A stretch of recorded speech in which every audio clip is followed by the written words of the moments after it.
आप सभी को जय मसीह की। प्रभु आप सभी को बहुत आशीष दे। अगर आज आपको लग रहा है कि आपके जीवन में कोई ना कोई ऐसा काम है जो रुका पड़ा था, तो उसका रुकने का कारण तो बहुत सारे हैं, लेकिन उसमें से एक कारण ये हो सकता है मेरे भाई और बहनों, ध्यान से सुनना। अगर आपको लगता है कि हाँ, अगर ऐसी कमी, ऐसी बुराई, ऐसी गलती आपके अंदर है या हुई है, तो इस बात के लिए दिल से पश्चाताप करना और आगे से ऐसी गलती ना होने पाए, क्योंकि लिखा है कि जो अपने अपराधों को छिपा कर रखता है उसका काम सफल नहीं होता। अगर आपका काम सफल नहीं हो रहा है तो ध्यान रखना, कोई जाने और अनजाने में ऐसी गलती हुई है या जानबूझकर हुई है, किसी के भी विरुद्ध में किसी भी तरीके से हुई है और जो छुपा कर रखा है, जिसका पश्चाताप नहीं किया है, तो प्रभु कहता है कि जो अपने अपराध छिपा रखता है उसका काम सफल नहीं होता, वरन जो उनको मान लेता और छोड़ भी देता है उस पर दया की जाएगी। मतलब प्रभु चाहता है कि अपने अपराधों को मान लें, एक दूसरे के सामने मान लें, सबसे पहले प्रभु के आगे मान लें। अगर एक दूसरे के सामने मानने की अगर सिचुएशन ऐसी बन रही है तो मान सकते हैं, लेकिन अपने दिल को खाली करें, अपने मन में किसी के प्रति कोई विरोध ना रखें। तो ध्यान से समझना, वो कौन सा पाप है जिसके कारण आपकी ब्लेसिंग्स रुकी हुई थी, या जिसके कारण आप नहीं बढ़ पा रहे थे, जिसके कारण आपके खुद के जीवन में, आपके खुद के परिवार में लड़ाई दंगे थे, बुराइयां थी और सब प्रकार की नामाफी की बातें थी, कलेश था, झगड़ा था, वाद विवाद थे और सब प्रकार के फूट, मतलब सब प्रकार के कलेश और फूट से रिलेटेड ऐसी सी बातें घर परिवार में हो रही थी। मतलब ना चाहते हुए भी फिर भी हो रही थी। क्यों? उसके पीछे एक बहुत बड़ा कारण है, बहुत से कई कारण है, लेकिन उसमें से एक कारण आपको बताना चाहता हूं, ध्यान से समझना। प्रभु का आत्मा जब से बात करेगा, वो कारण है चुगली। अगर कभी हम किसी की भी चुगली करते हैं, आप चुगली कैसे कर रहे हैं? देखो, चुगली का मतलब होता है इधर की बातों को उधर फेंक देना, उधर की बातों को इधर फेंक देना, इधर की बातों को उधर बोल देना, उधर की बातों को इधर बोल देना। जो बिना सोच विचार कर बोलता है उसका कहना तलवार सा पैना लगता है। तो सोच विचार कर मेरे भाई और बहनों, हमें बोलना है, समझना है, सीखना है, जानना है, समझाना है, और हमसे जाने और अनजाने में कभी कोई चुगली ना होने पाए। अब चुगली किस किस प्रकार से होती है? जैसे भाई ने कुछ और कह दिया, अब उसकी बात को मेरे पेट में मैंने तो पचा ही नहीं, अब मुझे सही नहीं लगी, मेरे को खुशी नहीं हुई या मेरे को ज़्यादा ही खुशी हो गई, तो मैंने उस बात को किसी थर्ड पर्सन को उगल दिया। वो भी कैसे? मिर्च मसाला लगाकर। क्योंकि देखो, बात बदलती है, बातों को अगर ज़्यादा इधर से उधर ट्रांसफर होती है तो बातों के मुंह बदलने में, शब्द बदलने में समय नहीं लगता। जिसे चुगली कहते हैं, जिसके कारण मिसअंडरस्टैंडिंग उत्पन्न होती है और मिसअंडरस्टैंडिंग के कारण घर परिवार रिश्ते नाते टूट जाते हैं। और क्यों? क्योंकि मेरे भाई और बहनों, ये चुगली का पाप ऐसा है जिसके द्वारा बहुत से घर बिगड़े हैं। चुगली के द्वारा देखो, चुगली कैसे होती है। अगर पत्नी को अपने पति का चाल चलन अच्छा नहीं लग रहा तो पत्नी अपने अगल बगल वालों को, आस पड़ोस वालों को चुगली करती कि मेरा पति पीता है, निठल्ला है, निकम्मा है, गाली बकता है और झूठ बोलता है, व्यभिचार करता है, मेरा पति कमा कर इतना लेकर आता है लेकिन इतना बताता है। चुगली कहते हैं ना, लिखा है कि अगर कपड़ा अपना हटाए तो पेट अपना ही नंगा होता है, अपनी ही मतलब नंगाई दिखाई देती है। तो इंसान अपनी ही नंगाईपन का अपने मुंह से बखान ना करे। हम सोचते कि चार बातें दूसरों के बारे में क्या कर हम दूसरे की नजर में भले बन जाएंगे, लेकिन नहीं। जैसे ही हम बुराई करके या किसी की चुगली कर हटे, और तो ये सोच लेना, ये ध्यान रखना, ऐसा हो नहीं सकता कि हमारी चुगली वहां पर ना हो जहां पर हमने किसी की थर्ड पर्सन की चुगली की है। क्यों? क्योंकि मेरे भाई और बहनों, लिखा है कि जो जैसा बोता है वो वैसा काटेगा। जो गुप्त में काम करता है ना, वो कोठे से प्रचार किया जाएगा, चौड़े में प्रचार किया जाएगा। खुदा की आंखों से नहीं बच सकते हैं। इसीलिए खुदावन मना करता है, कोई भी चुगलखोर का, चुगली करने वाली बातें, चुगली करने वाले मनुष्य ऐसे काम ना करें। जो भी चुगली करने वाले मनुष्य हैं, कोशिश करो ऐसे लोगों के लिए प्रार्थना करना। अगर आपको लग रहा है कि कोई किसी की चुगली कर रहा है और आप किसी की बुराई नहीं सुनना चाहते, तो प्रार्थना करो। अगर हो सके तो उनको साफ ऑन द स्पॉट मना कर दो, भाई सोनी, भाई देख, हम ऐसे नहीं कर सकते, मेरी बहन ऐसे नहीं कर सकती, छोड़ो, उनकी करनी उनके साथ है, आप हमें किसी के बारे में मत बताओ। ना तो देखो, हमें किसी की बुराई सुननी है, ना हमें किसी की बुराई करनी है, क्योंकि लिखा है कि पवित्र तंबू में कौन बसेगा, स्वर्ग में कौन जाएगा, जो ना तो किसी की बुराई सुनता है ना किसी की बुराई करता है। क्योंकि मेरे भाई और बहनों, एक व्यक्ति खूनी है, अगर उसके साथ चार लोग खड़े हुए हैं तो खूनी वो भी माने जाएंगे। क्यों? क्योंकि उस व्यक्ति ने खून किया है और चार लोग खड़े हुए हैं, उन्होंने उसको रोका नहीं है। क्यों? क्योंकि वो उसके साथ खड़े हैं। अगर वो लोग उसके साथ होकर अगर उसको रोकते हैं तो वो खूनी नहीं माने जाएंगे। अगर वो लोग उसके साथ खड़े हुए और उसके साथ खून करने में हाथ बटा रहे हैं, वरन उसको रोक रहे नहीं, वरन उसको और उकसा रहे हैं, उसकी और मदद सहायता कर रहे हैं और उसको और उत्साहत दे रहे हैं कि हाँ भाई, मार दे मार दे मार दे, तो ये भी पाप है। है। और दूसरी बात मेरे भाई और बहनों ध्यान से समझना, जैसे अगर कोई पत्नी अपने पति की चुगली कर रही है उसके अंदर कमी निकाल कर, अगर कोई अपने सास की चुगली कर रही है, अगर कोई अपनी बहन की, अपनी बेटी की, अपने बच्चों की, अपने पति की, अपने फैमिली मेंबर्स की, अपने भाइयों की चुगली कर रही कि मेरा भाई निकम्मा है, निठल्ला है, वो काम नहीं करता है, और मेरा भाई तो इतना कमा के लेकर आता है, इतना देता है, और मेरे भाई की बहू तो ऐसे करती है, मेरे पति तो ऐसे करते हैं, मेरे पापा की बेटी तो ऐसे करती है, मेरे बच्चे ऐसे करते हैं। मतलब एक की दूसरे को, दूसरे की तीसरे को, मतलब अपने घर परिवार की चुगली आस पड़ोस को भी, और आस पड़ोस की चुगली अपने मायके तक में, और मायके की चुगली अपने ससुराल में, ससुराल की चुगली मायके में। जो बात घर के अंदर रहनी चाहिए वो बात घर के अंदर नहीं रहती है, जो बात पेट के अंदर रहनी चाहिए वो बात पेट के अंदर नहीं रहती है। इंसान आज अपना पेट का भेद दे देकर अपने घर में लड़ाइयों को मोल लेकर आता है। क्यों? क्योंकि चुगली वाला पाप भरा हुआ है। इन बातों से आज हमें संभलना है, सीखना है, करेक्ट करना है, अपने आप को जांचना है कि कोई भी पत्नी अपने पति की चुगली अपने मायके में जाकर ना करे, अपने पति की बुराइयां अपने मायके में जाकर ढोल ना बजाए। कोई भी व्यक्ति, कोई भी भाई या बहन अपने परिवार की चुगली किसी थर्ड पर्सन के साथ ना करे, चाहे कोई कितना भी पक्का यार है, कितना भी पक्का दोस्त है, कितना भी बेस्ट फ्रेंड है, तब भी हमें सावधानी बरतनी है। सब प्रकार की चुगली, ये सब प्रकार की बुराइयां मेरे भाई और बहनों इंसान के लिए बहुत गहरा गड्ढा खोदती है, जिसमें इंसान धंसता ही चला जाता है। क्यों? क्योंकि लिखा है जो जैसा बोएगा वो वैसा काटेगा। और इसीलिए मेरे भाई और बहनों इस पाप से आपको और मुझे, हम सबको बचकर रहना है। ये चुगली निंदा का पाप है। कोई किसी की दास की किसी स्वामी से चुगली करता है, कोई किसी विश्वासी की चुगली कर रहा है, कोई अपने चर्च की इस दूसरे चर्च में चुगली कर रहा है, कोई पास्टर्स की चुगली कर रहा है, कोई किसी के अंदर बुराइयों को खोज कर इधर की उधर कर रहा है, एक की चार लगा रहा है। क्योंकि जब शब्द बदलते हैं तो बातों के मुंह भी बदल जाते हैं। अपने बॉस की चुगली अपने स्टूडेंट से कर रहा है, कोई मास्टर की चुगली प्रिंसिपल से कर रहा है, कोई किसी की चुगली कर रहा है, कोई किसी की परिवार की चुगली कर रहा है, कोई किसी की पति की चुगली, कोई किसी की पत्नी की चुगली कर रहा है कि देख उसकी पत्नी तो ऐसी है, उसका पति तो ऐसा, देख तेरे पति ने तेरे को बच्चा नहीं दिया तो उसके साथ क्यों रह रही है। मतलब ऐसी ऐसी बातें, कोई किसी की चुगली कर रहा है, किसी न किसी तरीके से भड़काने वाली बातें कि घर टूट जाए, परिवार टूट जाए। दूसरे को अच्छी सलाह देने के बजाय घर टूटने, परिवार टूटने और बुराइयों को गढ़ने वाली बातें, इंसान बदला लेने की कोशिश करता है। अगर बदला भी नहीं ले रहा है तो मुंह से ऐसी ऐसी सजेशन निकलते हैं, ऐसी ऐसी सलाहें निकलती है जिसमें चुगली भी होती है, जिसमें ऐसे बुरे चुनाव भी होते हैं, जिसमें बुरी सलाह भी होती है, जिसके कारण अपना तो घर टूटा ही है, अगर नहीं भी टूटा है तो टूटने की तैयारी है। क्यों? क्योंकि हम दूसरे के लिए बो रहे हैं। ये सच्चाई है मेरे भाई और बहनों, ये सच्चाई है क्योंकि ये अनुभव है, इसीलिए आपको बताना चाहता हूं। इसीलिए कभी भी अपने पेट का भेद, अपने घर का भेद, अपने माँ बाप का, अपने नौकरी बिजनेस का भेद कभी अपने घर से और अपने पर्सनल लाइफ के किसी भी थर्ड पर्सन को ना दे, चाहे कितना भी मेन था। जो बात पति की है वो सिर्फ पत्नी को मालूम हो, जो बात पत्नी की है वो सिर्फ पति को मालूम हो, और जो बात पति पत्नी में आपस की है वो उनके माता पिता, उनके बच्चों, उनके आस पड़ोस में कितना भी जिगरी हो, किसी को मालूम ना होने पाए।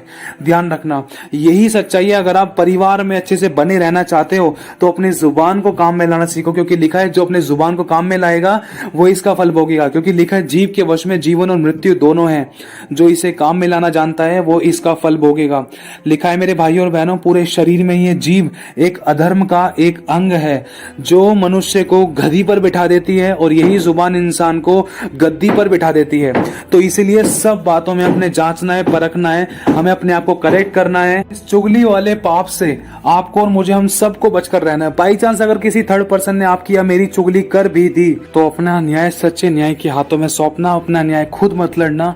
जो कोई भी कुछ भी आपके बारे में झूठी झूठी बातें, एक ही चार लगाकर कह रहा था, कितनी भी बुराइयां कर रहा था, कितनी भी कमियां निकाल रहा था, चाहे आप सही थे चाहे आप गलत थे, अगर गलत थे तो अपने आप को करेक्ट करना, अगर सही हो, अगर सही होने के बाद भी आपकी बुराई या निंदा की जा रही है तो उस समय सिर्फ अपना न्याय अपने परमेश्वर के हाथों में सौंपना, प्रभु आपका न्याय चुकाएगा। मेरे भाई और बहनों, अपना बुद्धि, अपना ज्ञान, अपना बल मत लगाना, अपने आप को सही मत ठहराने की कोशिश करना, अपना युद्ध खुद मत लड़ना, वरन चुप्पी लगाकर रखना। क्योंकि मेरे भाई और बहनों लिखा है कि तू मेरे दाहिने हाथ बैठ जब तक मैं शत्रु को तेरे पांव तले की चौकी ना कर दूं।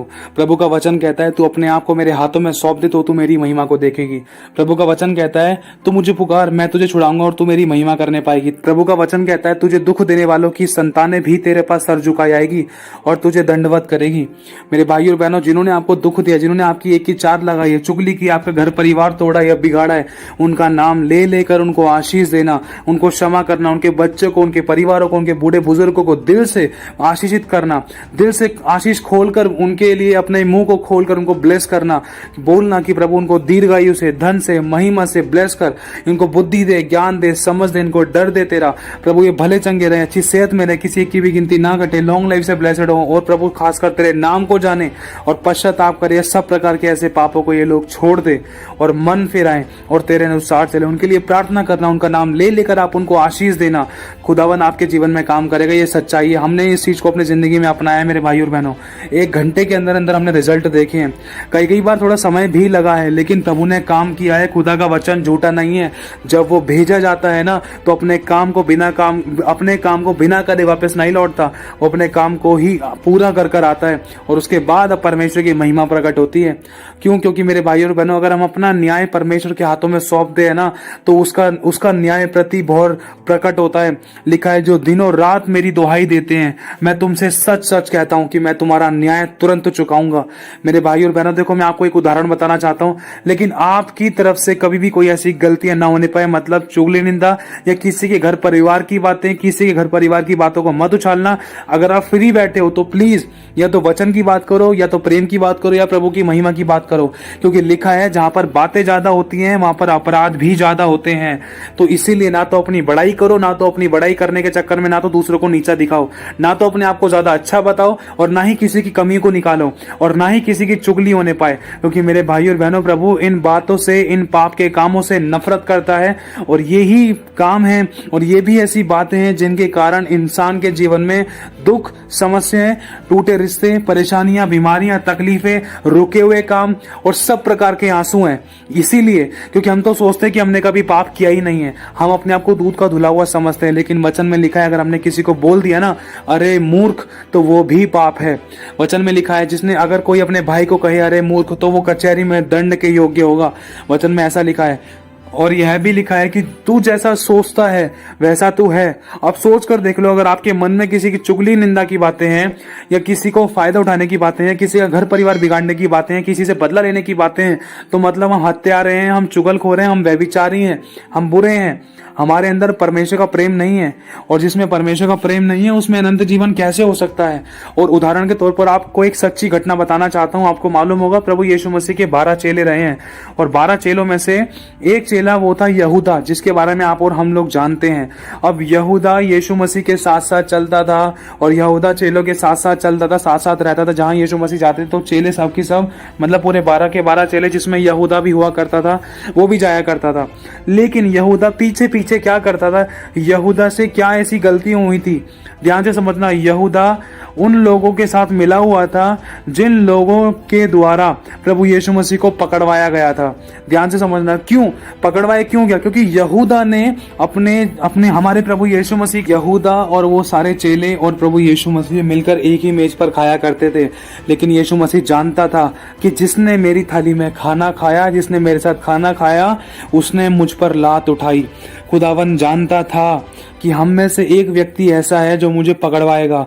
और पकड़वाने का सबसे बड़ा कारण क्या था?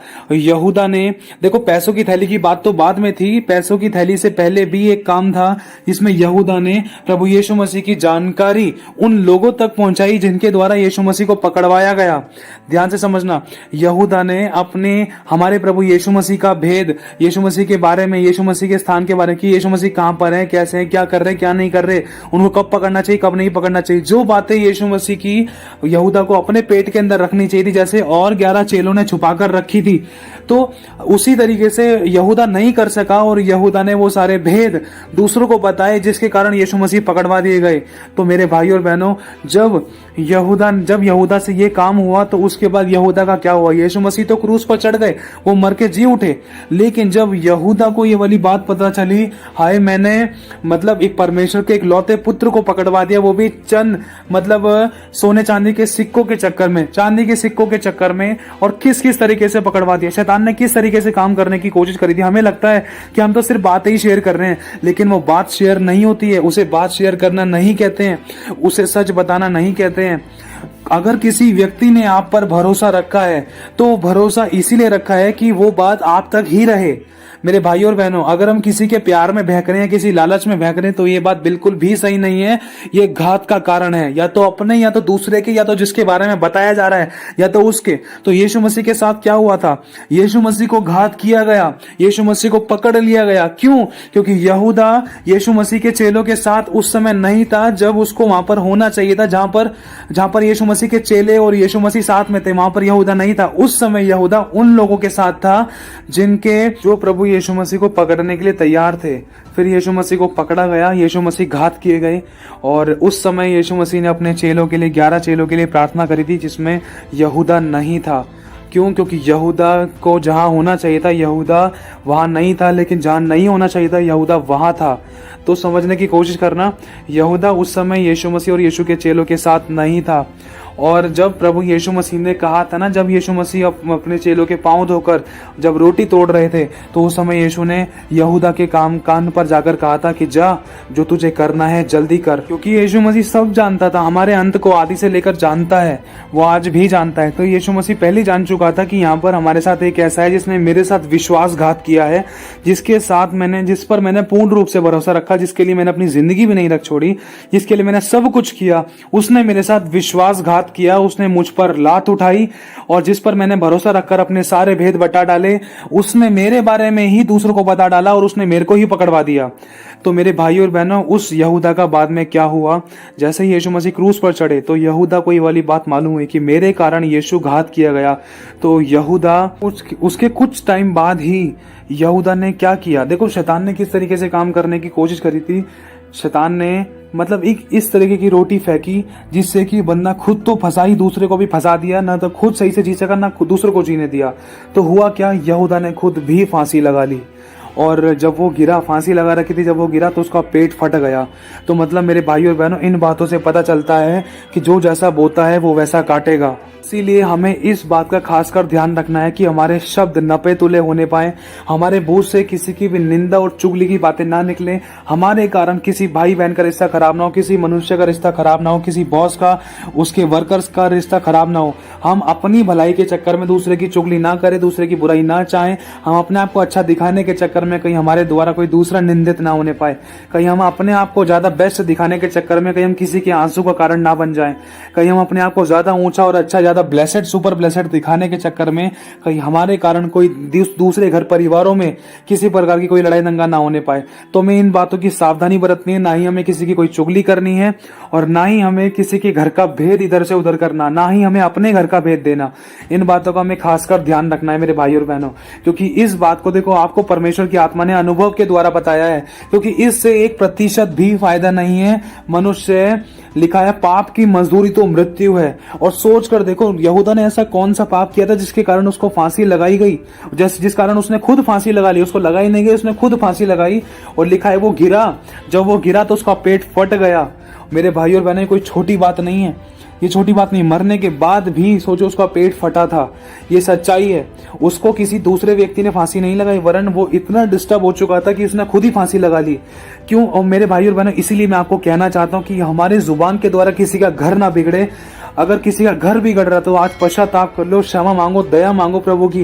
प्रभु मुझ पर दया कर, मेरे परिवार को, मेरी लाइफ को, मेरे बिजनेस को, मेरे नौकरी को, मेरे काम धंधे को, मेरे आत्मिक जीवन को, मेरे शरीर को तू बचा कर रख प्रभु। हाँ प्रभु, मैंने चुगली की, निंदा की, मैंने दूसरों के घर परिवारों को तोड़ा, इधर की उधर करी, उधर की इधर करी, अपने आप को भला दिखाया, ज्यादा मैं दूसरों का भला बनने की कोशिश करी, भला बनने के चक्कर में मैं दूसरों की बुराई कर बैठी या कर बैठा। प्रभु मुझे क्षमा कर। मैंने अपनी मायके की बुराई ससुराल में करी, ससुराल की बुराई मायके में करी। मैंने अपने पति के, अपने परिवार के, अपने काम धंधों के अच्छाई और बुराई सारे भेद मैंने दूसरों को बता डाले, जिससे मुझे आज तक कोई फायदा नहीं मिला। सिर्फ आंसू, आंसू और आंसू, और चारों तरफ से गले से घिर गया। पश्चाताप करो मेरे भाई और बहनों, दिल से माफी मांगो। और आज से इस बात का ध्यान रखो कि आपको अपने शब्दों की चौकसी करनी है। आपके शब्दों के द्वारा किसी का घर परिवार, रिश्ते नाते, नौकरी, बिजनेस टूटने और बिखरने ना पाए। किसी की आंखों में आंसू ना आए, किसी के लिए रिश्ते टूटने का, किसी के पाप का, मृत्यु का, व्यभिचार का, ठोकर का, आंसू का कारण आप ना बनो।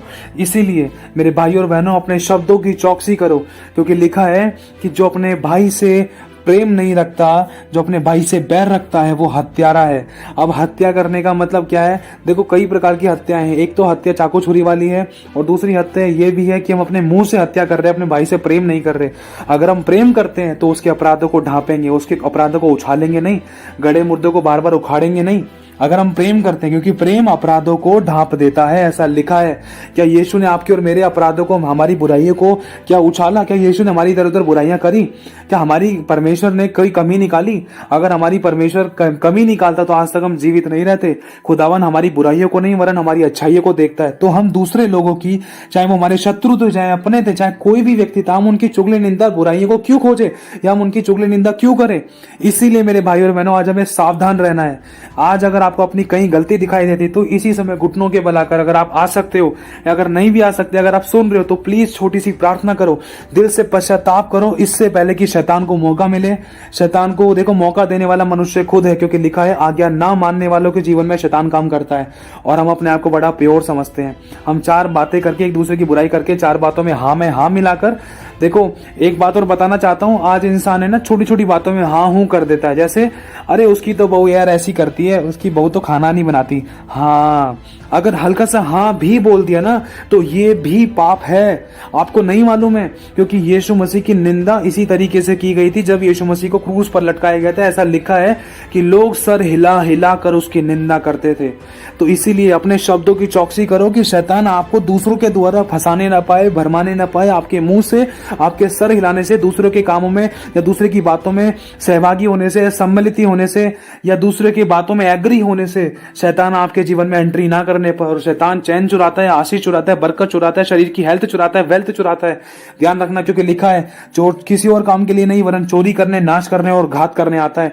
और यहूदा का आखिरी में क्या हुआ था? यहूदा घात कर लिया गया था। इसलिए आपको वचन के द्वारा बताया गया है, इसलिए सावधान हो, मन फिराओ और पश्चाताप करो। ऐसे लोगों के लिए प्रार्थना करो जिनके आपके द्वारा या मेरे द्वारा या हम में से किसी के द्वारा घर परिवार टूटे, हमारे कारण किसी की आंखों में आंसू आए हैं, हमारे कारण किसी के घर परिवार में कोर्ट केसेस, तलाक हुए हैं, या हमने किसी को गलत एडवाइस दिया, या हमने किसी की बात को विश्वास योग्यता से अपने अंदर नहीं रखा वरन चार लोगों के आगे ढोल बजा दी, किसी की निर्बलता का, किसी की बुराई का, किसी के पापों का हमने दूसरों के आगे ढोल बजा दिया। तो हमें ऐसा नहीं करना है। आज ऐसी गलतियां हुई तो कोशिश करो ऐसे लोगों से माफी मांगने की। अगर आप नहीं मांग पा रहे तो इस बात के लिए प्रार्थना करो, पश्चाताप करो, खुदा के आगे घुटने टिकाओ, लेकिन इस गलती को मानकर और छोड़ दो। अगर दया चाहते हो तो प्रभु चाहता है आपको बचाना, लेकिन वो अपने वचन से बना हुआ है। अब चुनाव आपके हाथ में है। आज हम इस बात को बहुत छोटा समझते हैं। हम चार लोग इकट्ठे हो जाते हैं ना, तो या तो दोस्त की बुराई, या तो इसका मजाक, या तो उसका मजाक, या इसकी चुगली या उसकी चुगली। उसको वो कितना कमा रहा है, वो अपनी पत्नी को दे नहीं रहा, उसके बच्चे नहीं हो रहे थे, इसके पास तो पैसे नहीं है, इसका पति तो पीता है। अरे वो आदमी पता नहीं कैसा है यार, उसके पास 10-10 मकान है, इतना पैसा लेकर बैठा हुआ है, बच्चे भूखे मर रहे। अरे तुम्हें दूसरों से क्या मतलब है? खुदावन तुम्हें सब कुछ बेस्ट दे रहा है, क्यों दूसरे के ऊपर उंगली उठाकर पत्थर अपने ऊपर लुढ़कवाना चाहते हो? लिखा है जो दूसरे की बुराई खोजता है उसके ऊपर बुराई आ पड़ती है, जो दूसरे पर पत्थर लुढ़काता है वो लुढ़क कर उसी पर आ पड़ता है। शुरुआत में लगता है कि सब कुछ सही है, हाँ भाई दूसरे की बातों में हाँ में हाँ मिला दी, एग्री हो गए, दूसरे के भले बन गए, लेकिन उसका असर बाद में होता है। ये सच्चाई है। अनुभव के द्वारा बताना चाहता हूं मेरे भाई और बहनों कि दूसरे की ना तो बुराई सुनना ना बुराई करना, चाहे भले ही आप हाथ जोड़कर विनती कर देना, सॉरी छोड़ो उनकी करनी उनके साथ है, हमें किसी की बुराई नहीं करनी, किसी के बारे में कुछ नहीं करना है। जिस बात के लिए आप और मैं बैठे हैं या बातचीत करने के लिए आए वो काम करते हैं, बाकी आगे बढ़ते हैं।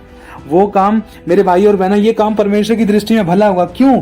क्योंकि आपने ज्यादा बातें किसी के बारे में नहीं की, क्योंकि लिखा है कि जहां पर बातें ज्यादा होती हैं वहां अपराध ज्यादा होते हैं। तो अगर आपको अपराधों से बचना है, अगर आप चाहते हो कि आपकी प्रार्थनाएं सुनी जाएं, तो लिखा है मेरे भाई और बहनों कि देख यहोवा का हाथ ऐसा छोटा नहीं हो गया कि तेरा उद्धार ना कर सके। यहोवा ऐसा बहरा नहीं हो गया, ऐसा अंधा नहीं हो गया कि वो देख और सुन ना सके।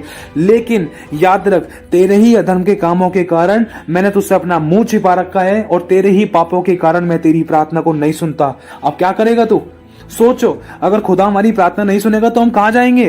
अगर आज हमारी प्रार्थनाओं के उत्तर नहीं मिल रहे हैं, बहुत लंबे समय से अगर हम ऐसी परिस्थिति में हैं कि हमारी प्रार्थना क्यों नहीं सुनी जा रही, हमारे जीवन में काम क्यों नहीं हो रहा, छुटकारे क्यों नहीं हो रहा, आशीष क्यों नहीं आ रही, बरकत क्यों नहीं आ रही, कुड़कुड़ाहट क्यों है, परिवार में लड़ाई दंगा क्यों है, पति पत्नी के बीच मिलमिलाप क्यों नहीं है, परिवार क्यों बिखरे पड़े हैं, बॉस क्यों नहीं सुन रहा है, सैलरी क्यों फंस गई, ऐसा क्यों हो गया, वैसा क्यों हो गया, नुकसान क्यों हो गया, घटी क्यों हो गई, बीमारी क्यों हो गई, तकलीफ क्यों हो गई, उसका एक बहुत बड़ा कारण यह भी है कि हमने दूसरों के अंदर बुराई खोजकर उसकी बुराई को उछाला है और दूसरों की चुगली निंदा करी है, एक की चार लगाई है, खुद को अच्छा दिखाया, दूसरे को बुरा दिखाया। अगर नहीं चाहते हुए भी हमसे ऐसी गलतियां हुई हैं हाँ में हाँ मिलाने के कारण, आज इस गलती को मान लो और छोड़ दो तो तुम पर दया की जाएगी और मुझ पर दया की जाएगी। ये वचन हम सबके लिए एक सा है, हमें से कोई परफेक्ट नहीं है। देखो हम गिर जाते हैं लेकिन खुदा में संभालता है। उसने कहा है कि धर्मी चाहे 7 बार गिरे तब भी वह उठ खड़ा होगा, क्योंकि यहोवा उसे संभालता है। हमें संभालेगा तो वो जब हम उठने की इच्छा रखेंगे। अगर हम पड़े रहेंगे तो कैसे उठाएगा वो? मतलब उठने का ये है कि हमें पश्चाताप करके आगे बढ़ने की, प्रभु ऐसी गलती दोबारा ना हो, मुझे क्षमा कर दे, इन गलती पाप गुनाह अपराधों के लिए मेरे परिवार में फिर से तू सुख शांति चैन विश्राम और आराम दे, फिर से हमारे परिवार में पति पत्नी में मेल मिलाप दे। प्रभु अब से मेरे अंदर से कोई कुटिलता की बात ना निकलने पाए, मेरे मुंह के अंदर से, मेरे मुंह से, मेरे शब्दों से, मेरे बिहेव से कोई ऐसी बातें ना प्रकट हो जिससे कि किसी का दिल दुखे या तेरी आज्ञा टूटे। प्रभु मेरे जीवन के द्वारा हमेशा हर एक व्यक्ति आशीष पाए, मेरे शब्दों के द्वारा लोग आशीष पाए, उनके आंसू पोंछे जाएं। मैं दूसरे के अपराधों को ढांपने वाली बनूं, दूसरे की बुराइयों को ढांपने वाली बनूं, वरन उनके लिए प्रार्थना करने वाली बनूं और ना ही किसी की बुराई सुनूं, ना ही किसी की बुराई गढ़ूं। प्रभु मुझे नम्र और दीन बना, मैं तेरे अनुसार चलूं, तुझे प्रसन्न करूं, तेरी इस इच्छा को पूरा करूं। मेरे भाई और बहनों अगर ऐसा करोगे तो खुदावन आपसे प्रसन्न होगा और परमेश्वर आपको जरूर उठाएगा। तो प्रभु आशीष दे आप सभी को। जय मसीह की।